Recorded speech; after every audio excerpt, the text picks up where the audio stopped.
রাতের অন্ধকার দূর হচ্ছে পূব আকাশের আলোয়।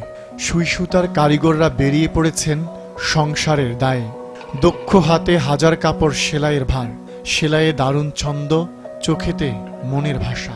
একটু পরেই ভীষণ শব্দে চূর্ণ হয় সব আশা।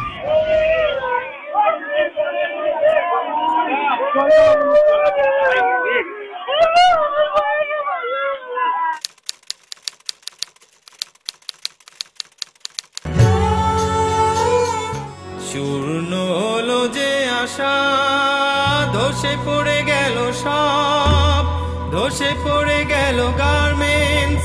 ধসে পড়ে সাভারের 9 তলা ভবন রানা প্লাজা। শুরু হয় বেদনাদায়ক এক অধ্যায়। দেয়ালের নিচে শত নাজনীন, হাজার কর্মী ভাই ভেতরে আটকে পড়েছেন প্রায় 4,500 মানুষ। ফাটল ধরা ভবনে অনেকটা জোর করে ডেকে এনে মৃত্যুকুণ্ডলিতে ফেলে দেওয়া হয়েছে দেশের অর্থনীতির কাণ্ডারীদের। দালানের ছাদগুলো পাউরুটির টুকরোর মতো একটির উপর আরেকটি চেপে বসে জীবনের জাঁতাকলে হরদম পিষতে থাকা হতদরিদ্র শ্রমিকদের শেষবারের মতো পিষে ফেলে।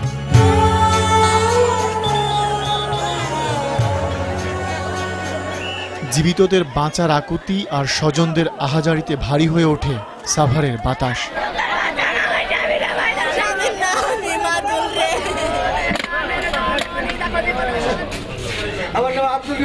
উদ্বেগ উৎকণ্ঠায় প্রহরগণের স্বজনরা ছুটে বেড়ান ধ্বংসস্তূপ থেকে এনাম মেডিকেল থেকে অধরচন্দ্র উচ্চ বিদ্যালয়।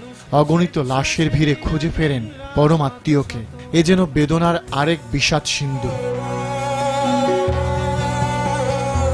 দিন যায়, বাড়ে মৃতের সংখ্যা, শতক পেরিয়ে হাজার, শেষে গিয়ে ঠেকে 1136-এ। 20 দিনের বিরামহীন খাটুনির পর 13 মে শেষ হয় উদ্ধার অভিযান। তবে শেষ হয় না সেলাই দিদিমণিদের রক্তের ঋণ। আর যেন কোনো স্বপ্ন না ভাঙে, আর যেন কোনো স্বপ্ন না ভাঙে।